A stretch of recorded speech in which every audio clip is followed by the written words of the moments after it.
First, let's do a quick review of the last passage, and then we'll get into this passage. Socrates has just finished his argument that justice is wisdom. He says that justice is a techne. Remember, we said that's something like an art or a craft, something that can be done in some excellent way. The just person acts like the wise people from all the other techne insofar as they aim at some disciplined amount, but beyond the unwise of those techne. Whereas the unjust people are much like the foolish people from the other techne, insofar as they overshoot everybody, right? They don't know that good disciplined place to aim, so they just go too far, further than the wise people and the unwise people. I gave a suggestion for improving the argument, but then I said that it was open to two objections. First, it might look like those other wisdoms, but that might just be a resemblance. In other words, aiming at that disciplined amount might be a necessary but not a sufficient condition for wisdom. Still, Socrates and Thrasymachus have both agreed that at least one of those two, justice or injustice, is wisdom. If so, then Socrates is right. Injustice doesn't have that necessary condition. Only justice does. So it's a simple matter of a disjunctive syllogism. Either justice or injustice is wisdom. It can't be injustice, so it must be justice. So if one of them is wisdom, then it must be justice. But we said that was all assuming that all wisdom is techne-type wisdom. It's open to Thrasymachus to object that there might be some other kind of wisdom out there. So assume that justice isn't wisdom. Possibly it's a concept that is invented by powerful people in order to get foolish people to do what they want. If so, injustice would be wisdom because it wouldn't be getting duped by those people. It wouldn't be aiming at some disciplined amount. It wouldn't be aiming at some kind of perfection. But still, not getting deceived sure looks like wisdom to me. Now, this is a live option for Thrasymachus, and it seems to me like exactly what he believes. Let's see what happens. Well, I said, Thrasymachus, that matter is now settled. But were we not also saying that injustice had strength? Do you remember? Yes, I remember, he said. But do not suppose that I approve of what you're saying or have no answer. If, however, I were to answer, you would be quite certain to accuse me of haranguing.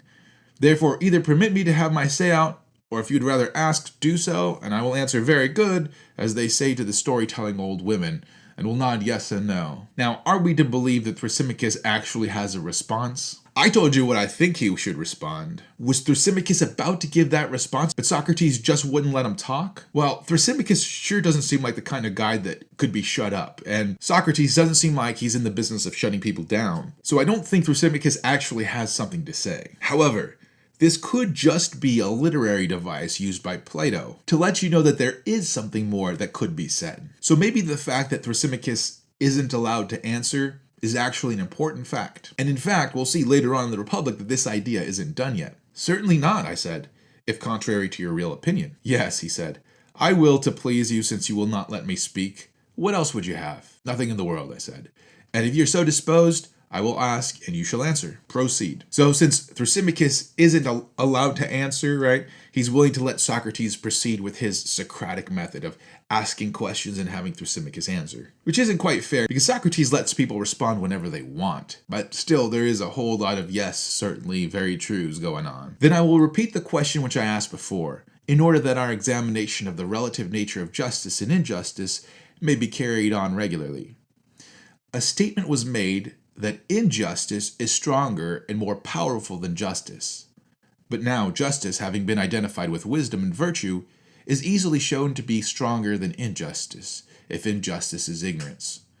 This can no longer be questioned by anyone. So remember what Thrasymachus' claim was. We called it that it is better to be folk unjust than to be folk just. And when we say folk unjust, we just mean like what normally people would consider unjust. Here's another objection that Socrates is going to level at this contention, which is that justice is strength. And he's going to use from the last passage what we just talked about in the last video, the conclusion from that argument, which was that justice is wisdom. Socrates says that it's obvious, it can't be questioned by anyone, but let's ask the question anyway. Why is wisdom strength? Well, the wise know what to aim at and how best to aim at it, whereas the unwise, the foolish people, don't know what to aim at all. So in that sense, wisdom is the strength. Of course, it doesn't mean that wise people are all super muscular or something like that, but having that knowledge of where to aim at and how to aim at it, that is a strength. But then remember that Socrates and Thrasymachus have different ideas at what they're aiming at. For Thrasymachus,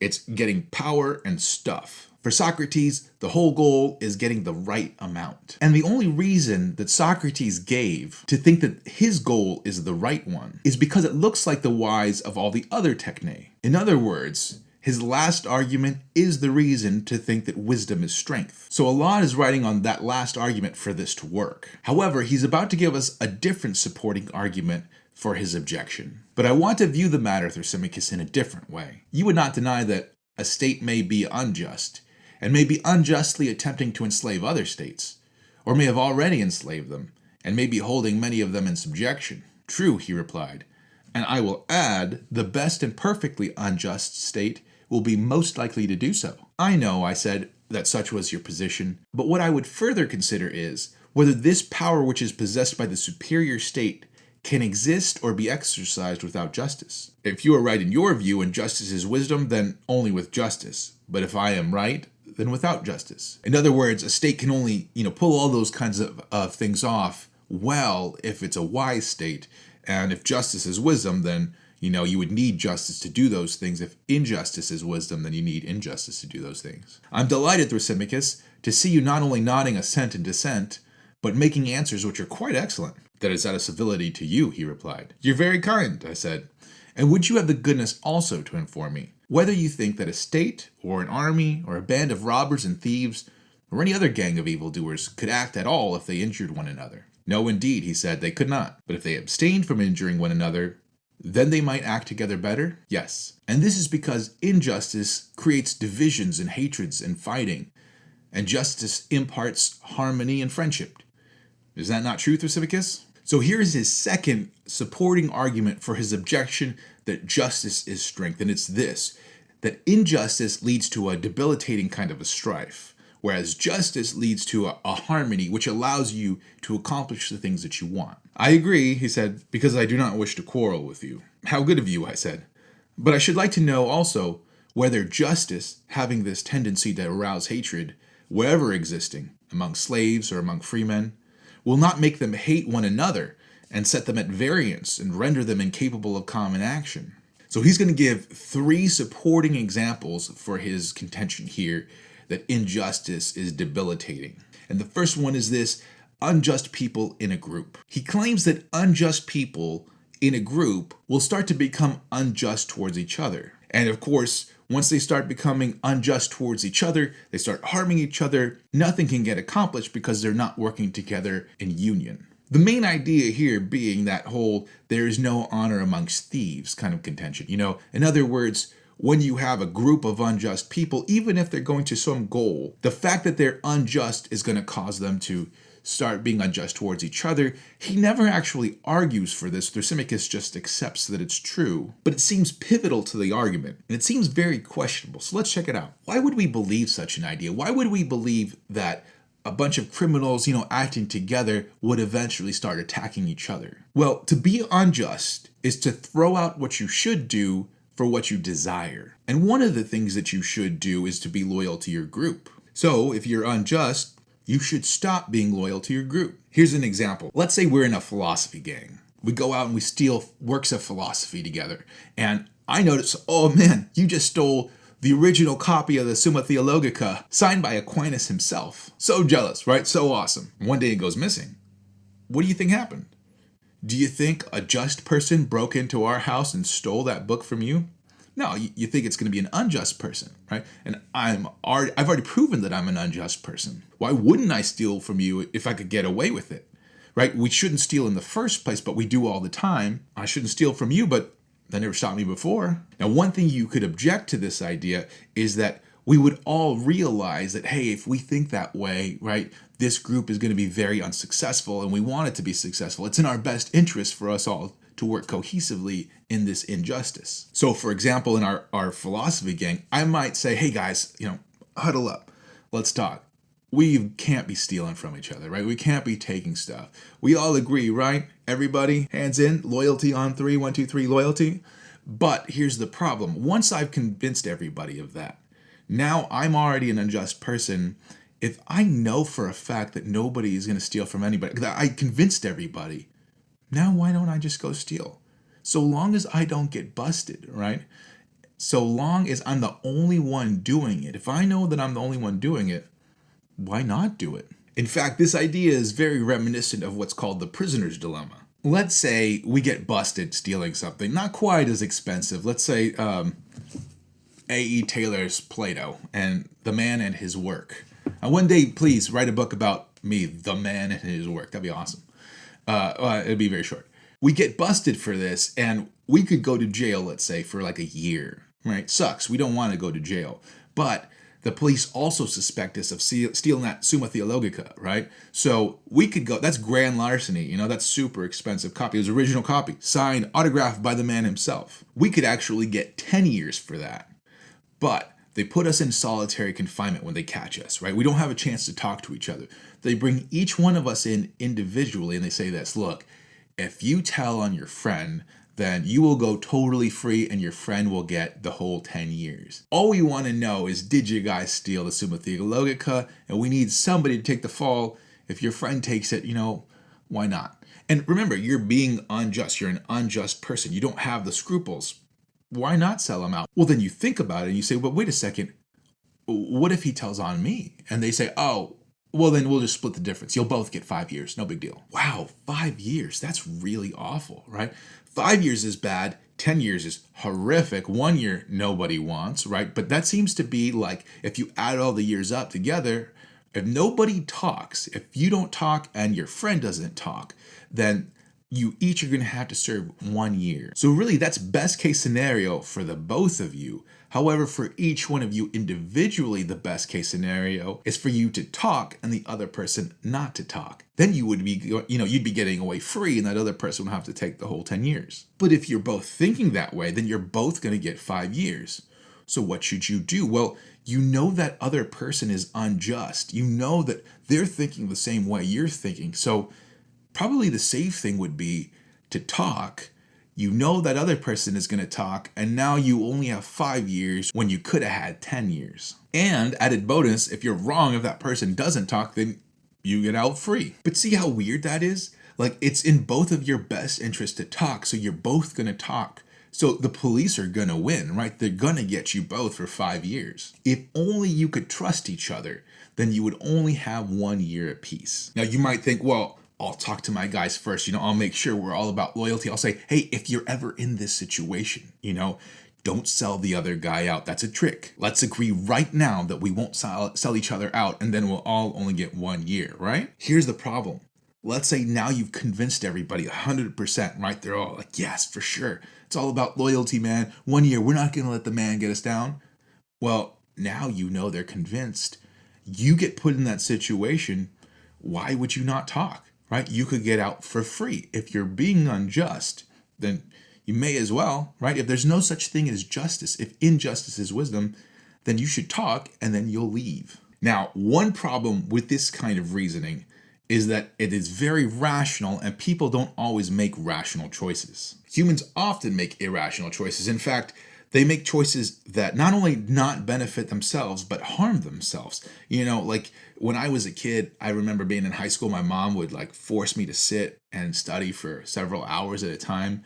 And just to spite her, I wouldn't even look at the book. I just sit there and I look around and all I had was a wall in front of me, But I mean, and does it hurt her? No, it hurts me, right? I'm the only one who's actually, but the fact that I was getting back at her, right? That was the big deal. So stupid. So even if you're in a group that, eschews justice, that thinks like, hey, we're going to be bad, we're going to be evil people, the people in that group may still trust to justice between themselves because they're irrational. A stronger objection, however, is obvious counterexamples, right? If it were the case that unjust people could never work together cohesively and actually get stuff done, then what about organized crime, right? There's a long history of people doing exactly that, of getting together, being evil together and getting a lot of stuff done. If this is true, then it can't be the case that having a bunch of unjust people together in some kind of club or gang or mafia necessarily devolves into anarchy. Now, this assumes that the argument is meant to show that this always happened, that this necessarily happens. And in this quotation, that sure sounds like what Socrates is saying.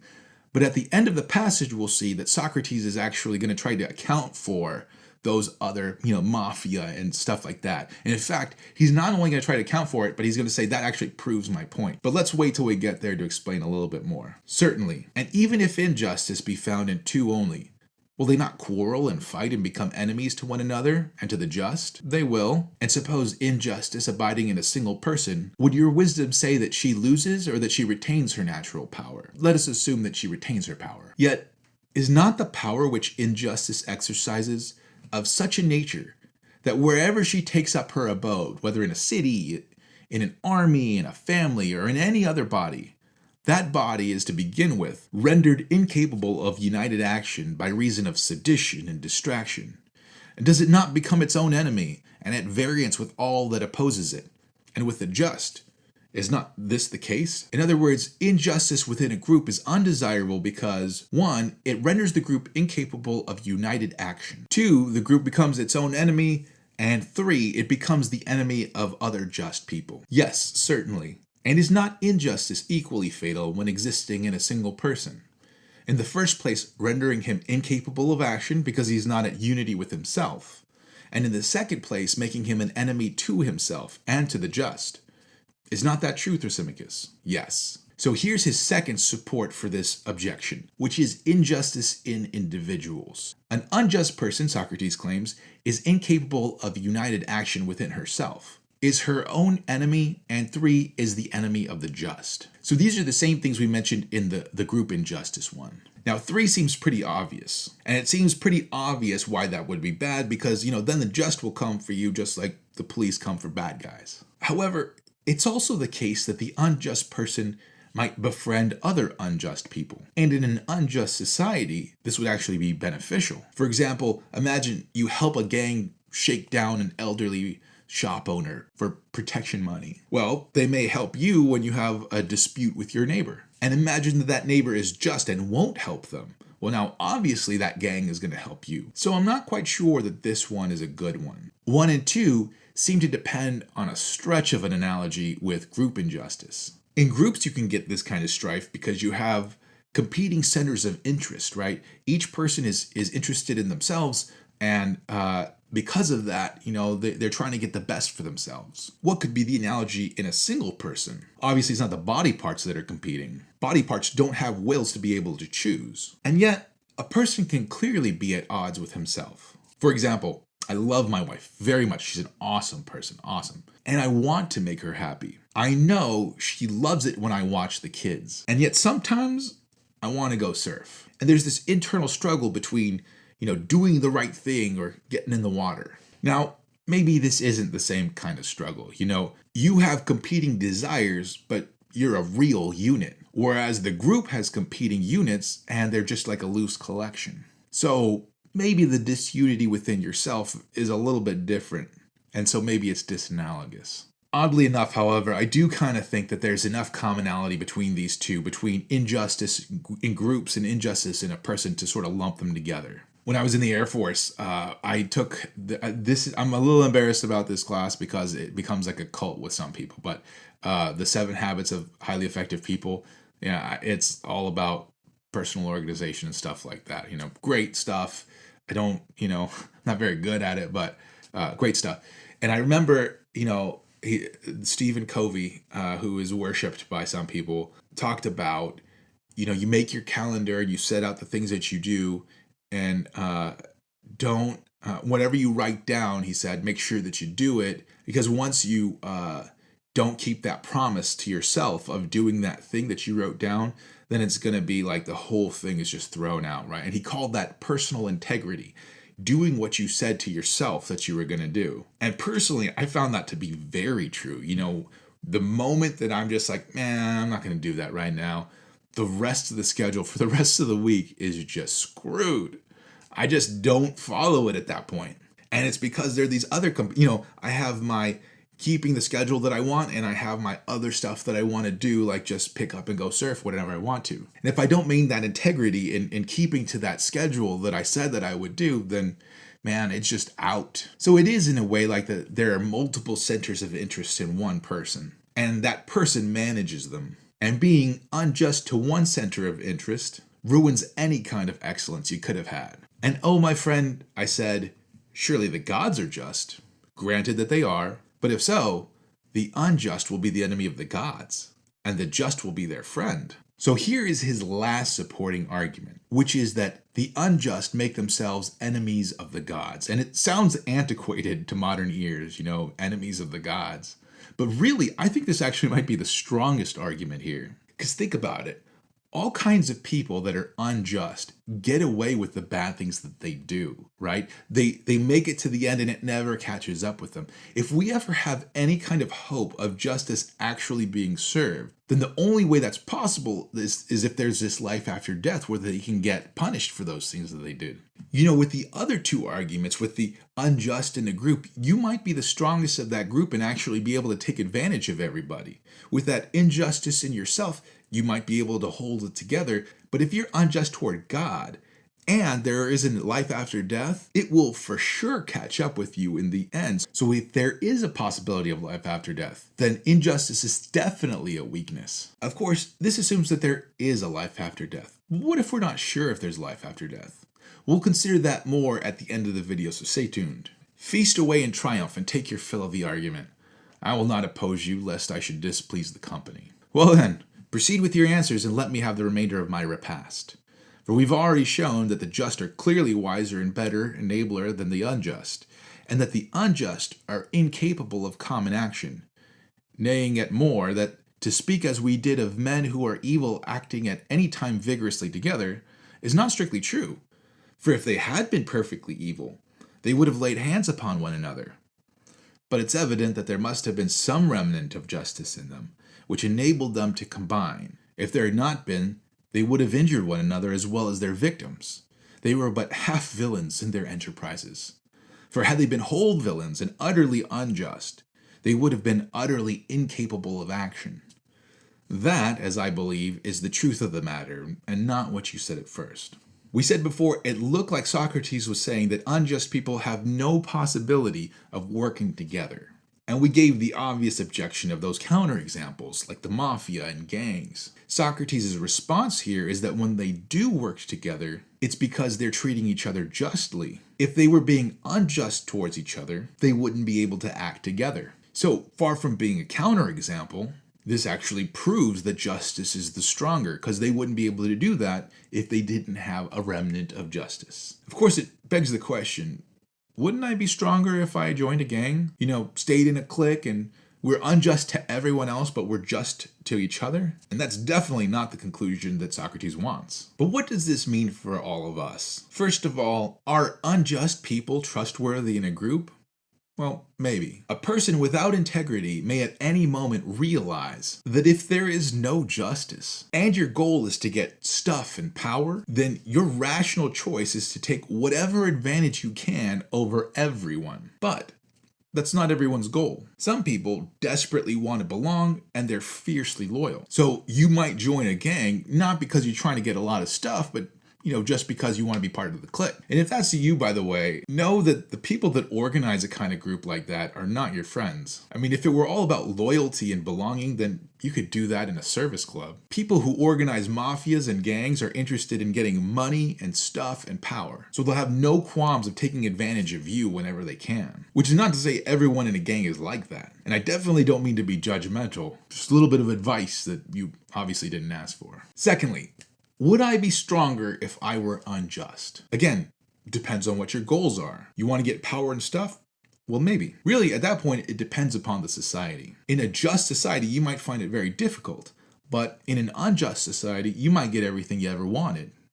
But then again, now what? You're going to be buried with it one day? If your goal is to live an excellent life, then no, you won't be stronger if you're unjust. Living that unprincipled life is weakness. Think about it. Compromising your integrity to satisfy your desires is the most extreme form of weakness. It's the person that disciplines herself enough to resist those unbridled desires. That's the strong person. That's the person that's been tested. What about that last supporting argument? Should I fear God? Should I be worried about that? Is that a good reason for me to be just? I said earlier, what about if I'm not sure that there's a life after death or anything? Well, if there's a possibility that there's a life after death, then yeah, you should be worried, right? That's actually a rational thing to be concerned with. I should live just because there's a possibility that, this life after death exists. And here's the thing, nobody here is 100% certain.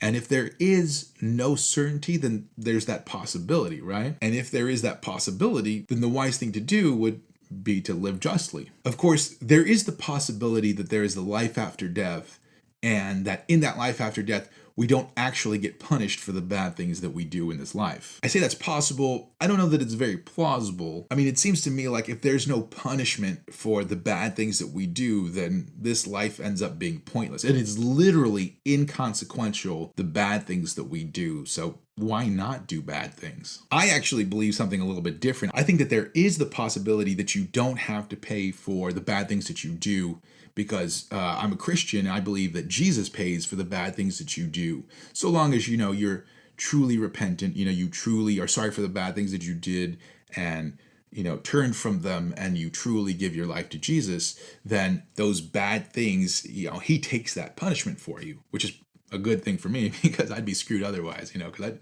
never always been a nice person to everyone. An interesting objection to that, by the way, if Jesus is taking the punishment and you get away with it scot-free, then again, it seems inconsequential, right? Like, why not go and be unjust, right? You're not going to be punished for those things.